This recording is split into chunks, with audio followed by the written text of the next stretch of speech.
I find it funny, no matter which universe we're talking about, every freaking female looks at a Spider-Man type character, Miguel is no exception, and they say he has a nice butt. Come on, women, stay focused. Imagine Spider-Man 2099 pulling out a gun on you. Not to mention he's pretty accurate with it. Yo, let me stop. The spider characters using guns, that's funny. Similar to the animated movie Across the Spider-Verse, there's different Spider-Men. Other than the main one, Peter Parker, Spider-Man himself, you got Spider-Gwen, blah, blah, blah. You got alternate reality Spider-Man like Miguel that I want to talk about in this video, but not the movie version, but the actual comic book version. Let's talk about him. He's dubbed Spider-Man 2099. Raised in an alternate universe of Earth 928. You know, the main one is 616. This is Earth 928 during the future timeline after the end of the heroic age. A lot of his lore is on this page. If you like to navigate it yourself, you can. Stated to be a future adventurer, geneticist, CEO of Alchemax Corporation. All of this lore is for you guys. If you want to read all of this, you can. I will not stop you.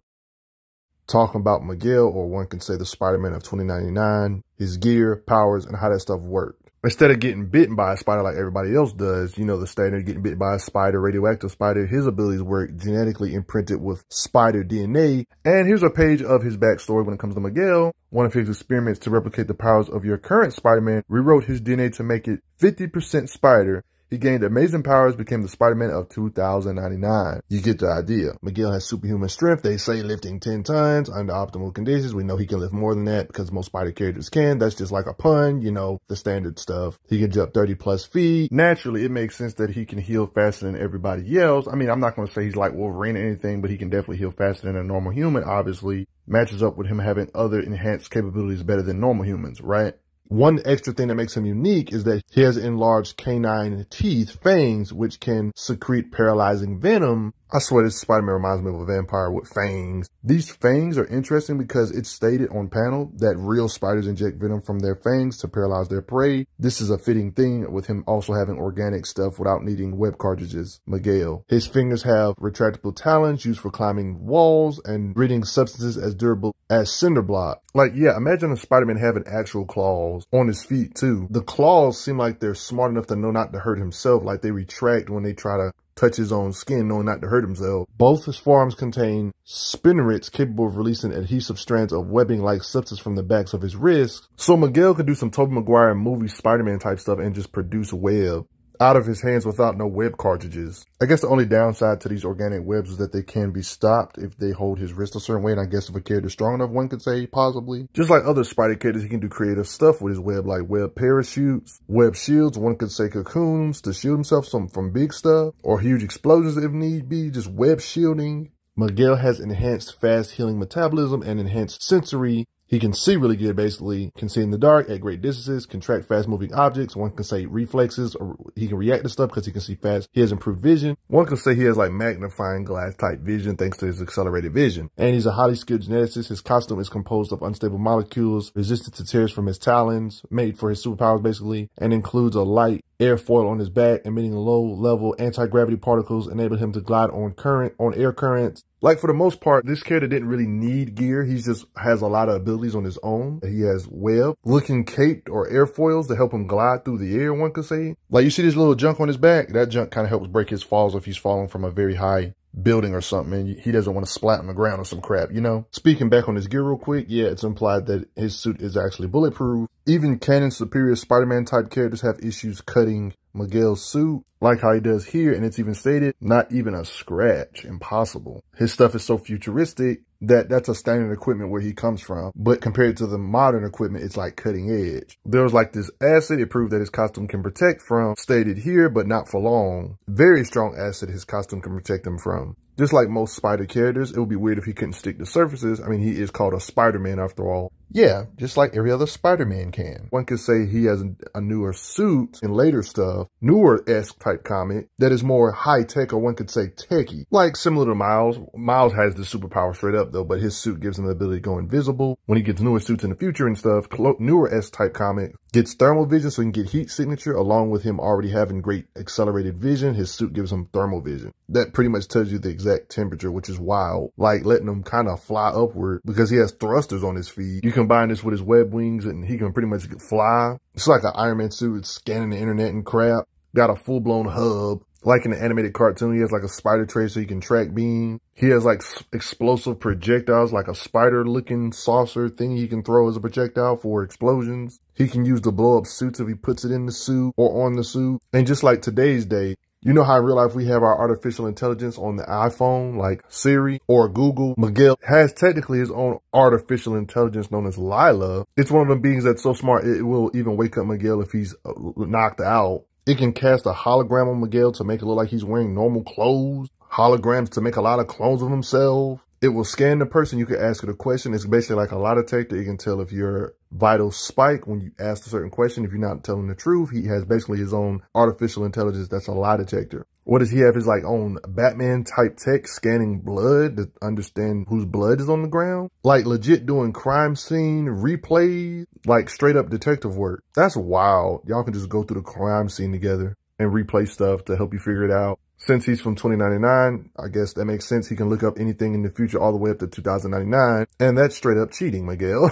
This AI has ridiculous processing speed, nanosecond time capacity. That's 1/1000th of a second, y'all. Lila, the artificial intelligence, can lock onto life readings. Miguel, this is pretty savage, but he can drown somebody and kind of keep an eye on if he's really about to die or not, so he can make sure he doesn't actually kill the being. He can use Lila for this. He has to have complete trust in her or he will be killing somebody, which is wild to think about. Yeah, but she can hack into an android, so can do some hacking type stuff if she needs to. So yeah, this artificial intelligence is basically like having a teammate on him at all times because it's alive and pretty smart. Lila's been around when it comes to artificial intelligence. She's been around even in the older comics. It's a 2099 thing, you know. Beings like Elektra have a hard time stabbing his suit. When it comes to his new suit, shotgun blast can't necessarily penetrate it. It even stated here that it didn't come close to penetrating his suit, but the blunt force of it hurt like a mofo.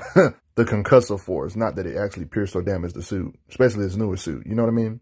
When it comes to shocking attacks, his suit can protect him against that type of stuff too, stating that the material is made of unstable molecules bonded with Kevlar, increasing its durability so that nothing short of Howitzer can penetrate it, which is a super gun. This new suit just has the complete package. They pretty much state all the different things it has going for it. Seems to have some type of skill with a blade, like we see him using a blade here. Isn't that crazy? Let's all agree when it comes to the strength of a character's forearm, whatever their forearms muscles can do, their biceps, their thighs, their chest, and everything, muscles like that can do better. And if his vice grip is strong enough to crush a gun with his forearm strength or just grip strength, imagine what his chest or leg strength is. You know what I mean? You can get an idea of his leg strength right here based on how high he can freaking jump. Just like other spider characters, he has to constantly come up against creatures that are actually bigger than his own body. You can see him in the background lifting stuff like this. It's natural since he's a spider character that he has a natural amount of crazy superhuman strength. What Spider-Man you know that can't lift cars, right? It's easy to forget that he doesn't have just muscles, he has claws and has talons and stuff like that, but the thing that makes him epic is that he doesn't need web cartridges to have web, organic web he can produce. One could say the web could be like an extension of himself.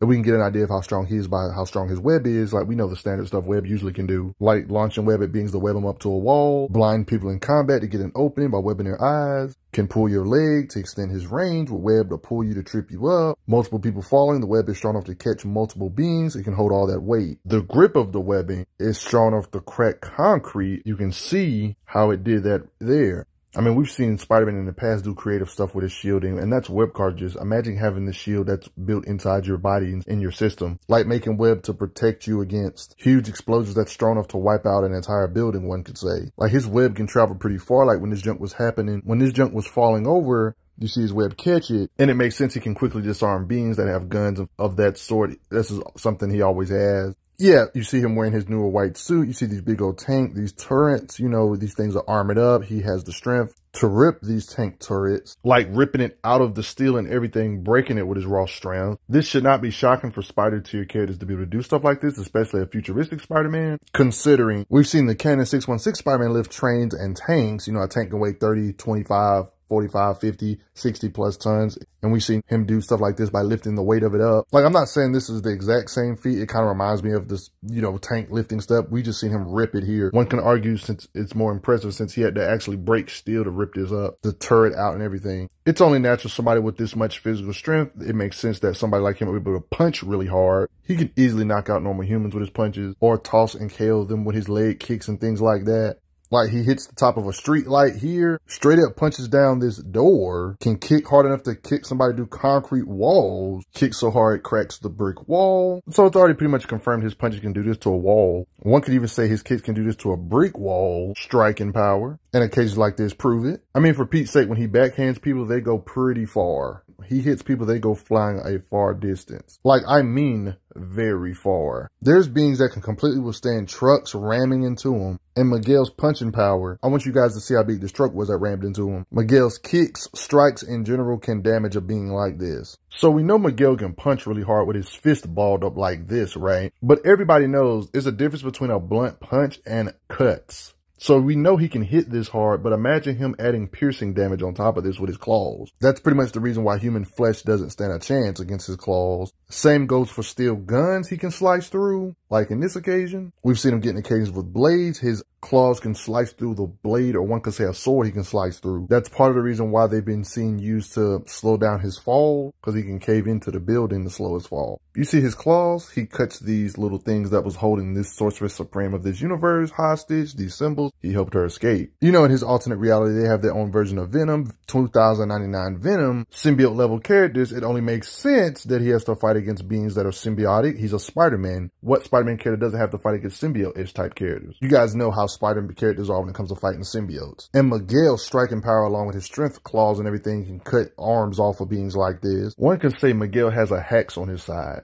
If his physical strength or cutting power can't cut it, one could say his teeth or bites can cut it. One could look at this as a hex, like on some animal type stuff. To where even if a character is bigger or stronger than him, if he has enough power to penetrate their skin, he can infect them. He has venom in his fangs that can make an Atlantean sleepy. Like when a girl kissed him, that was a big mistake because she got poisoned by his venom from his fangs. This is a perfect example of it, how this being is way bigger than Spider-Man, for example. Like, look how small he is in his hand grip. He uses his fangs, and it can affect beings this big. This is insane because it can affect beings way bigger than him, because he even stated real spiders inject venom from their fangs to paralyze their prey. Like, he's actually an actual spider. I mean, it's stuff like this nobody really pays attention to. This definitely takes marksmanship, even though nobody pays attention to it.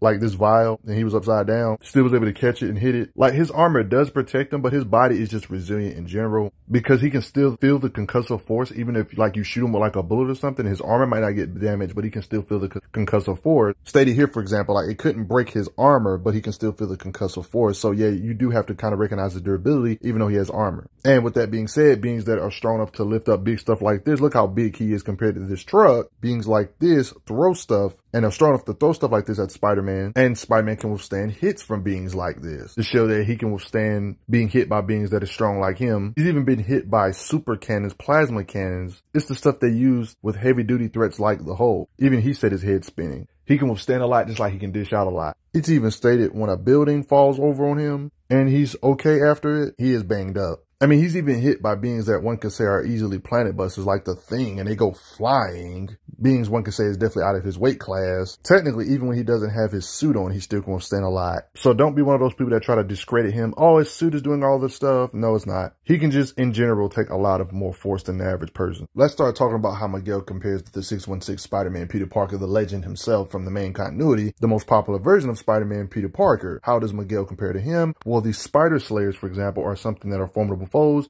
goblin slayers, and are meant to give Spider-Man characters issues or overpower them. One could say you can get an idea of Miguel's power or strength or punching power, blah, blah, blah. You know, this is when Spider-Man got his body snatched, but this should still apply to the main 616 Peter's strength and stuff. These Spider Slayer robots, we see Miguel give these things the business. Of course, this is high difficulty. You see pieces of his suit ripped up, so this is tough. This kind of lets you know the ballpark of power he's in. More proof that he has to be somewhere in that power level is because when the real Peter Parker, Spider-Man, shows up, he helps him out, take out this robot, for example. These bots are strong enough to give these spider tier characters issues. Why else would he be struggling against this wall, and even stated on panel that these things are stronger than what they remember? It was tough to get out the vice grip of them. See, y'all remember when Dr. Octopus did the change now technique, swapping bodies with the main real Peter Parker Spider-Man so Dr. Octopus can be inside Peter Parker's body? Yeah, like imagine this. Like, he literally swapped bodies with this being, Peter Parker Spider-Man. And we've seen Miguel actually fight him like this kind of proving that he has to be somewhere in the strength level. Even saying that hurt. Knowing that we got to see Miguel actually slugfested with Peter Parker's strength, or somebody in Peter Parker's strength tier, similar powers and abilities. They're both named Spider-Man. They both slugfested, and there's clear writer intent. They want their power levels to be somewhere similar when it comes to physicals. Even if Miguel has different powers, some different things that the other Spider-Man don't have, like venom and stuff, and can poison people with his fangs and stuff. But when it comes to brute strength and muscles, they should be somewhere around the same ballpark. Miguel and Peter Parker Spider-Man. Doc Ock Spider-Man or whatever. Same difference. Like, this is something that Miguel possibly could be able to do, just like the main continuity Spider-Man can do this. He was able to hold up a piece of the supporting of a building. Not all of the way to the building, but this is still insane. Even if he supported 1%, there's no exact math to how big this building is, but it has to be probably over hundreds of thousands of tons. And even supporting 1% of 100,000 tons, that would still be 1,000 tons. So yeah, this is high difficulty, and no matter how you slice it, even if he can't support the full weight, there has to be at least thousands of tons crumbling on him, and he has to support all that weight for a bit. This can give you a true understanding of how strong Spider characters are, to give you a real scope of his strength and how strong he is. Part of this being willpower, giving it everything he got, brings another pillar in to help the building not fall over, then uses web. Yeah, this is crazy. So think of it like this. Say if this is a 500,000 ton building and one of the pillars are missing, so it starts tilting over like this. So some of the weight starts falling or sliding over, right? And then it's suddenly up to a Spider-Man to help support it for a little bit until he brings some more pillars in. That's still a lot of weight, even if he's not supporting majority of it, even if he's supporting a small fraction of it, because 1% of 500,000 is still thousands of tons, guys. So if he's still in the ballpark of the standard old Spider-Man, that would be like saying these Spider characters, if they strain hard enough, they can support thousands of tons, which is absurd amounts of weight. Spider-Man 2099 should be able to do this. We've seen him slug it out with Superior Spider-Man, Doc Ock Spider-Man, canon Spider-Man level beings when it comes to their strength, he can slugfest it with. This picture is a perfect representation of how strong Miguel should be. Just like other Spider characters, size doesn't necessarily mean you're stronger than them. This same principle should kind of make sense with Miguel, being able to support an unprecedented amount of weight. Do you think if a cruise ship was to fall on Miguel, he would be temporarily able to withstand the weight of it, which would also be multiple thousands of tons? What do you think? And if a Spider character has all this kind of strength, imagine how hard he can punch. His punch or slice will probably feel like a building falling on your face or some crap. At the very least, his punches or kicks should at least be able to tremble a building, or maybe multiple buildings. There's a good chance he might be able to tremble with his strikes, or cuts at least. If you add piercing force on top of it, his strikes would be scarier too. Here we see him punching an alternate reality version of Scorpion, punching him here slugfest style. You know, alternate universe version of Vulture, you see him punch. Now, when we're talking about the limits of Miguel, okay, so there was this fake Thor, right? Yeah, you can see. Even Miguel says he's fake because this Thor says, oh, your strength is truly more than you appear. And then Miguel clearly said you are less, implying that he thinks this isn't an accurate representation of what a real Thor would be like when it comes to strength. That's when we see him getting in a little entanglement with him, dodging, using a weapon, a blade. Yeah, Miguel using a blade. That's pretty dope. That's when you see this little scuffle happen between these two. And that's when Miguel actually was able to use a sword to actually get a cut on this Thor. It had a little scuffle, or one could say a slugfest with him, but eventually got tossed very freaking far and had a hard time landing. And he was pretty battle damaged. So this can kind of give you an idea of his limitations because, okay, this fake Thor kind of tossed him very far. But then when he gets in an entanglement with an actual super heavyweight Maestro, this is clear limits right here. He can't really do too much damage to Hulk tier beings though. So yeah, he's super duper strong, but he definitely has limits. Not to mention he got messed up real bad and he broke a rib and he's holding back. Just screwing around to amuse himself. Honestly, it's nothing wrong with losing to a Hulk level being, right? Miguel is a beast regardless, right? Miguel used Hulkbuster armor blasters against Maestro. Maestro had to pretty much act like he was hurt, but it was all a troll and he was acting like he was hurt and he never was really. I know it's hard to imagine, but Miguel has super speed on top of all this stuff I've already mentioned, vastly faster than anything you would be able to comprehend. Imagine him punching like this. I mean, trying to shoot an arrow at him is a joke. He can catch it mid-flight with his fighting speed and reflexes. Like weaving through bullets and dodging multiple bullets is just another day in the life, and he's not even suited up like that, so it shows he just has that raw speed. This is probably partially due to his accelerated vision and stuff like that put together, which is why he's able to not get hit. Yeah, he's extremely hard to hit. I mean, part of this could be due to his accelerated vision, being able to see good underwater, for example. If he can see clearer, it makes sense he can be able to react to stuff better. You know, I guess that could help. If you look at stuff like that in a technical sense, he can notice small puddles on the ground that normal people wouldn't be able to notice because of accelerated vision. Even vehicles that are decently far away, he can notice stuff there's no way normal people would be able to notice from this distance. Even stating it was too far for somebody with normal vision, even with his accelerated sight, it was going very quickly. He could see the Omega symbol. I mean, he's very agile where he can sprint on skinny behind ropes like this. He has similar fighting speed to the normal old Peter Parker Spider-Man level characters. Like assault rifles, you can literally see him dodging like on some Matrix type stuff, reacting to this. So if you shot him with bullets, he could basically do this. Or this. I mean, he has the kind of fighting speed to where he can snag missiles out of the air and react to them, showing he has to be way faster than bullets, supersonic speeds at least. Like, I don't want to compare him to Peter Parker from 616 too much, but you guys know the history of Spider people when it comes to fighting speed and reaction time. Like, it's a common thing for Spider type characters when it comes to fighting speed to be able to react to beings like Electro and beings that can shoot lightning, literal lightning ability. Spider-Man characters have to be able to react to this type of stuff. This is nothing new. Matter of fact, even Super Soldier tiers that are not even necessarily Spider-Man tier, when it comes to strength, of course, have the speed to react to Electro's attacks too. So this is like a normal thing, reacting to lightning type stuff. Miguel lacks showings. We haven't necessarily seen Miguel do this. I would definitely say he should be able to do something like this too, just like other Marvel Fast Spider characters. I mean, part of this could be because of Spider senses letting him know where the stuff is about to go, but Spider-Man was literally reacting to a being that said they have speed of light on their side. When we're talking about his fighting speed, these beings thought they had tagged him. He was actually playing possum. He said, I'm fast, I'm really fast. Y'all didn't really hit him like they thought they did. We got another example of his fighting speed, dodging bullets or rifle guns, then speed blitzing them. It's just a normal day in the life. Hulk is ridiculously fast. No matter if you want to believe it or not, he dodged a couple hits from him, but eventually got tagged, you know. The Hulk has fought a lot of fast people. He even says he's quick. You telling me all these people, and none of these people can land one shot because of his fighting speed. Even mutated wasp entities he can punch out, even while underwater, making them go night-night. But yeah, guys, I think you guys get the idea. You gotta respect Miguel. It's a lot of Spider-Man. He's one of the many. But before I get going, everyone, what are your thoughts on Spidey 2099 or Miguel? How strong do you think he is? Do you think he's as strong as Peter from 616 or stronger? Do you think his claws and haxy stuff like venom or poisoning gives him an edge? I want to hear your thoughts on it. Thanks for the donations, everyone. Helps out a lot. Respect Miguel O'Hara. I'm glad you are enjoying your time on the channel. Make sure you check out the playlist on the channel to see other How Strong videos. If you like what this channel is offering, make sure you hit that subscribe button, and I will see you guys later.